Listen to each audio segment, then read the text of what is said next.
இன்னைக்கு உலகத்துல இருக்கிற எல்லா தமிழர்களும் முருகனுக்காக சண்டை போட்டு இருக்காங்க. ஏன் தெரியுமா? ஜூனியர் என்டிஆர் நடிப்புல திரிவிக்ரமோட டைரக்ஷன்ல நாகவம்சி ப்ரொடியூஸ் பண்ற படம் தான் காட் ஆஃப் வார். இந்த படம் முருகனோட பயோபிக்கா இருக்க போகுது அப்படிங்கிற மாதிரி சொல்றாங்க. இந்த படத்தோட போஸ்டர் ரிலீஸ் ஆயிருந்தது. இந்த போஸ்டர்ல பாத்தீங்கன்னா ஒரு திரிசூலத்துக்கு மத்தியில ஒரு டிஎன்ஏ அமைப்பு இருக்கிற மாதிரி ஒரு போஸ்டர் ரிலீஸ் பண்ணியிருந்தாங்க.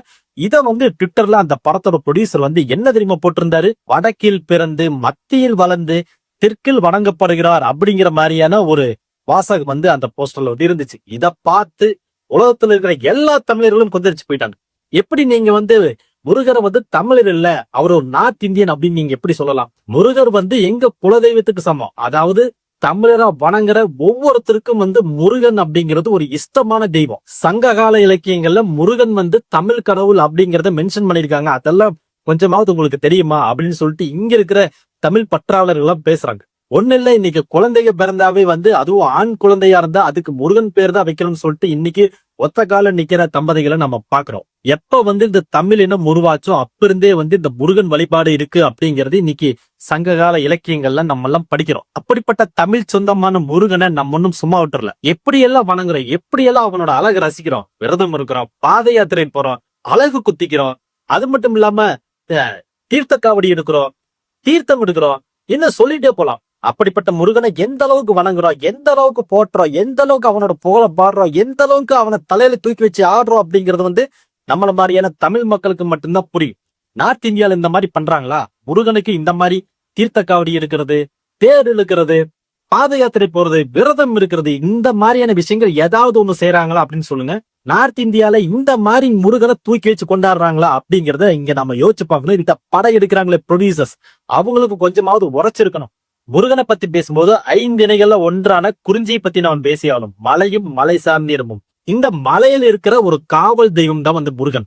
அதனாலதான் முருகன் குன்று இருக்கும் இடமெல்லாம் குமரன் இருப்பான் அப்படின்னு சொல்றாங்க. அப்படி இருக்கும்போது 6 படைகள் நம்ம தமிழ்நாட்டுல இருக்கு. ஏதாவது ஒரு படை வீடு நார்த்ல இருக்கா அப்படின்னு சொல்லுங்க. அது மட்டும் இல்லாம இங்க இருக்கிற நம்ம தமிழ் முருகனுக்கு 2 மனைவிகள். ஆனா நார்த்ல இருக்கிற முருகன் பிரம்மச்சக், அவருக்கு மனைவியே இல்லை அப்படிங்கிற மாதிரி சொல்றாங்க. அது மட்டும் இல்லாம இங்க நம்ம முருகனை முருகன், வேலன், குமரன் அப்படின்னு சொல்றோம். நார்த்ல ஸ்கந்தா, சுப்பிரமணியா, கார்த்திகை இந்த மாதிரியான பேர்களை வச்சு அவங்க வணங்குறாங்க. இன்னைக்கு எத்தனையோ ஆதாரங்கள் இருக்கு. சங்ககால இலக்கியங்கள், தொல்காப்பியத்திலிருந்து அகநானூறு, புறநானூறு இந்த மாதிரியான காவியங்கள் வரைக்குமே தமிழ் கடவுள் முருகன் அப்படிங்கறத உறுதிப்படுத்துற விதமா எத்தனையோ பாட்டுகள் இருக்குது. அதுல ஸ்பெசிபிக்கா திருமுருகாற்று படையில தான் இந்த படை வீடுகள் பத்தியும் முருகனோட வரலாறு பற்றியும் அதிகமா பேசப்பட்டிருக்கு. அப்படி இருக்கும்போது இதையெல்லாம் அவங்க ஆராய்ச்சி பண்ணாங்களா அப்படிங்கறத இங்க மிகப்பெரிய கேள்விக்குத்தா இருக்கு. முதல்ல நம்ம ஒரு விஷயம் புரிஞ்சுக்கணும். முருகன் எங்கு பிறந்தார், யாருக்கு பிறந்தார் அப்படிங்கிற ஒரு விஷயத்தை எடுத்து பார்க்கும்போது நம்ம எல்லாம் ஆதி காலத்துல வழிபட்ட கொற்றவையோட மகனாதான் முருகன் பிறகுறாரு அப்படிங்கிறதா இன்னைக்கு சங்க புராணங்கள் சொல்லிய ஒரு விஷயம். அப்படி இருக்கும்போது கொற்றவைங்கிறது இன்னைக்கு சக்தியா நம்ம வணங்கிட்டு இருக்கோம், ஒரு அம்மனா வணங்கிட்டு இருக்கோம். அப்போ அம்மனுக்கு பிறந்த ஒரு மகன், ஒரு போர் வீரன், ஒரு காவலன் அப்படிங்கறதா முருகனை அந்த இடத்துல வச்சு நம்ம எல்லாம் வணங்கிட்டு இருக்கோம். இன்னைக்கு முருகனோட ஸ்டோரிய நம்ம எபிக்கா எடுத்து பார்த்தாலும் சரி, இல்ல புராண கதைகள் எடுத்து பார்த்தாலும் சரி, எல்லாமே தமிழ்நாட்டுல நிகழ்ந்தவையா தான் இருக்கும். எங்கேயாவது நார்த் இந்தியாவுக்கு முருகன் போனாரு, அங்க ஒரு சம்பவம் பண்ணாரு அப்படிங்கிற மாதிரியான விஷயங்கள் நம்ம தமிழ் நூல்களையும் இல்ல, நார்த் இந்தியால இருக்கிற புராண கதைகள்லயும் இல்ல. அப்படி பார்க்கும்போது முருகன் வாழ்ந்தது வளர்ந்தது எல்லாமே தமிழ்நாட்டுலதான் அப்படிங்கிறது தெள்ள தெளிவா தெரியும். சரி, இப்ப நம்ம இந்த படத்துக்குள்ள வரலாம்.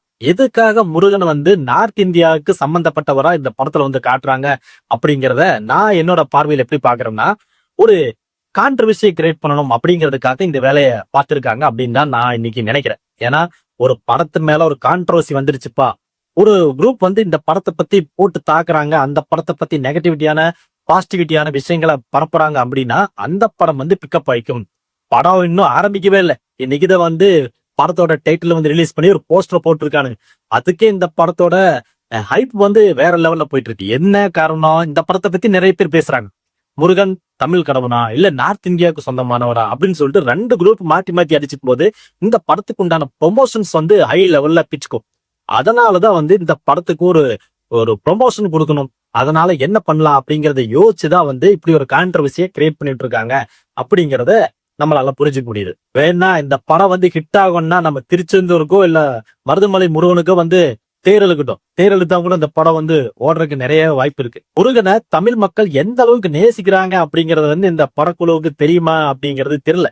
ஒருவேளை ஜூனியர் என்டிஆரோ திரிவிக்ரமோ படத்தோட டைரக்டர் ப்ரொடியூசர் எல்லாரும் வந்து இந்த திருச்செந்தூர்லயோ இல்ல மருதமலையிலயோ பார்த்து இந்த அளவு குத்திக்கிறது, இந்த பாத யாத்திரை போறது, அப்புறம் இந்த காவிரி தூக்கி ஆடுறது அதெல்லாம் வந்து பார்த்தானா, ஐயோ சாமி நாங்கெல்லாம் தப்பு பண்ணிட்டோம், வரலாற்றை தப்பா படம் எடுக்க முயற்சி பண்ணிட்டோம், அதனால முருகன் வந்து தமிழருக்கு உண்டான கடவுள் தான் சொல்லிட்டு ஒரு சர்டிபிகேட் கொடுத்துட்டு ஓடிடுவான்னு நினைக்கிறேன். சரி, ஏன் வந்து இவ்வளவு பெரிய கான்ட்ரவர்சியான விஷயங்கள் போயிட்டு இருக்கு அப்படின்னு பாத்தீங்கன்னா, 2 இஷ்ட தெய்வங்கள் வந்து இருக்கு. நார்த் இந்தியால ஒரு கடவுள் வந்து ஸ்கந்தா, சுப்பிரமணியா, கார்த்திகேயா அப்படிங்கிற மாதிரி வணங்குறாங்க. இந்த பக்கம் முருகன், வேலன், குமரன் அப்படின்னு சொல்றதுக்கு முன்னாடி செய்யோன் அப்படின்னு தான் வந்து நம்ம முருகனை வந்து வணங்கிட்டு இருந்தோம்.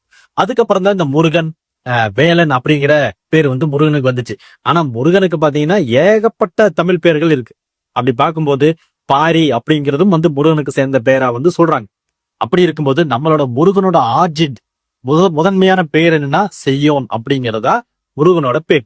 இந்த பக்கம் பாத்தீங்கன்னா அதே ஸ்கந்தன், சுப்பிரமணியன், கார்த்திகேயன் அப்படின்னு சொல்லிட்டு அவங்க வந்து வணங்குறாங்க. ஆனா 2 கடவுளுக்கும் சேம் சிமிலாரிட்டிஸ் இருக்கிறதுனால நம்ம தமிழ் கடவுள் முருகன் தான் அங்க இருக்கிற ஸ்கந்தன் அப்படிங்கறத நினைச்சிட்டு தான் வந்து இன்னைக்கு வந்து அவங்க படம் எடுக்கிறாங்க. ஆனா அவங்க படங்களோட ஆரிஜின் எங்க இருந்து எடுக்கிறாங்கன்னா, தமிழ்நாட்டில் இருக்கிற தமிழ் மரபுல இருக்கிற தமிழ் கடவுளான முருகனோட ஆரிஜின் எடுத்து நார்த் இந்தியாவுக்கு கனெக்ட் பண்ணி இவங்க வந்து படம் எடுக்கிறாங்க.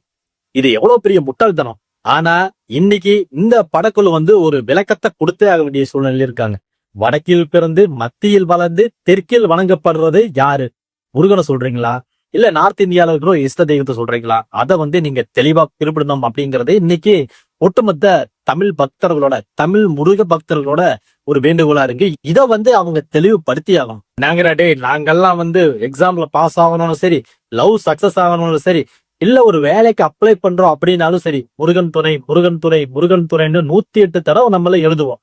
அப்படிப்பட்ட எங்களோட இஷ்ட தெய்வத்தை சும்மா ஒரு 2 மணி நேரம் படத்துல வந்து முருகன் வந்து உங்க இஷ்ட தெய்வம் கிடையாது, எங்களோட இஷ்ட தெய்வம்னு சொல்லிட்டு சும்மா வந்து படம் எடுத்து வச்சா மட்டும் உங்க தெய்வம் ஆயிரும் அப்படியா? அப்ப நீங்க வந்து தமிழர்களோட மரபு வழிபாட்டையும் வரலாற்றையும் மாத்த பாக்குறீங்களா? அதை யாராலையும் மாத்த முடியாது. அதை நாங்க அனுமதிக்கவே மாட்டோம். அது மட்டும் இல்லாம இன்னைக்கு இந்த காட் ஆஃப் வார் படம் வந்து ஒருவேளை தமிழ்நாட்டுல ரிலீஸ் ஆச்சுன்னா அதுக்கு கடுமையான எதிர்ப்புகள் வந்து நாங்க தெரிவிப்போம். இந்த படத்தை வந்து திரையிடவே மாட்டோம் அப்படின்னு சொல்லிட்டு இன்னைக்கு சோசியல் மீடியால பேசிட்டு இருக்காங்க. சோ ஃபர்ஸ்ட் இந்த கேள்விக்கு வந்து அவங்க விளக்கம் கொடுக்கட்டும். அதுக்கப்புறம் அந்த படம் தமிழ்நாட்டில் ரிலீஸ் ஆகுமா ஆகாதா அப்படிங்கறத நம்ம பின்னாடி பார்ப்போம். இன்னும் நீங்க டீடைல்டா ஆராய்ச்சி பண்ணீங்கன்னா இவங்க ஒரு வரலாற்று பிழை பண்ணிருக்காங்க. என்னன்னு கேளுங்க. நார்த்ல இருக்கிற ஸ்கந்தன் வந்து ஒரு பிரம்மச்சாரி, இதே சவுத்துல இருக்கிற முருகனுக்கு வந்து 2 ஒய்ஃப் இருக்கு. அப்படி இருக்கும்போது இவங்க அந்த போஸ்ட்ல குறிப்பிட்டது வந்து வடக்கில் பிறந்து மத்தியில் வளர்ந்து தெற்கில் வணங்கப்படுகிறார் அப்படின்னா அவர் வந்து ஒருத்தர் தானே, அவர் வந்து நம்ம முருகனை தான் அப்படி சொல்றாங்க.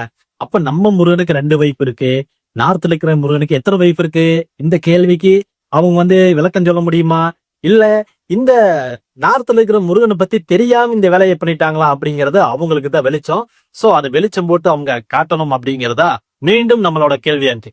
அதனால இந்த வீடியோ பார்த்துட்டு இருக்கிற முருக பக்தர்கள் எல்லாம் பயப்பட வேண்டாம். ஒரு 2 மணி நேரம் படத்தினால ஒரு வரலாற்றை யாராலையும் மாத்த முடியாது. வரலாறு அவ்வளவு சாதாரணமானது கிடையாது. இந்த படத்துல இவங்க என்ன வேணாலும் சொல்லிட்டு போட்டோம், முருகன் நார்த் இந்தியன் சொல்லிட்டோ இல்ல ஜப்பான்ல இருந்து வந்தாருன்னு கூட சொல்லிட்டோம், அதை பத்தி நம்ம டோன்ட் வரி. முருகனுக்கு எத்தனையோ வாழ்த்து பாடல்கள் இருக்கு. கந்த சஷ்டி கவசம் மாதிரி நார்த்ல ஒரு பாட்டு இருக்குன்னு சொல்லிட்டோம். நான் இந்த யூடியூபே விட்டு போயிடுறேன். ஓகேங்க, இந்த வீடியோ பிடிச்சிருந்தா ஒரு லைக் பண்ணிருங்க. உங்களோட தாட்ஸ் எல்லாம் வந்து கமெண்ட் செக்ஷன்ல பதிவு பண்ணுங்க. அது மட்டும் இல்லாம இந்த வீடியோவை மேக்சிமம் முருக பக்தர்களுக்கு ஷேர் பண்ணி விட்டுருங்க. நம்ம சேனலை ஃபாலோ பண்ணாம இருந்தா இந்த வீடியோ பிடிச்சிருந்தா ஒரு சப்ஸ்கிரைப் போட்டுருங்க. நம்ம அரசியல், சினிமா, ட்ரெண்டிங் டாபிக்ஸ் எல்லாமே போட்டு அலசி ஆராய்ஞ்சிருவோம். மீண்டும் அடுத்த ஒரு இன்ட்ரெஸ்டிங்கான வீடியோல சந்திக்கிறேன். நன்றி, வணக்கம்.